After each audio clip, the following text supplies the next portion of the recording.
જો ગીરનો નેહડો કેવો હોય ને એ હું તમને બતાવું. નેહડામાં જે માણસો, જે ગીરના માણસો કેવી રીતે રહે ને એ હું તમને બતાવું.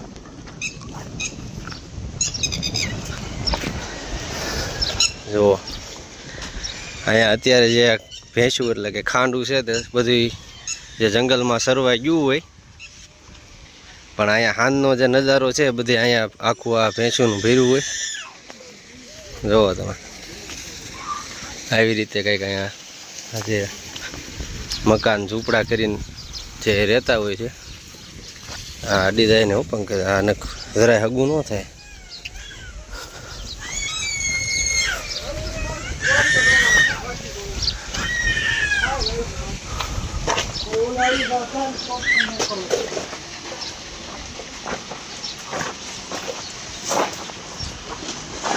હા શું કરે છે?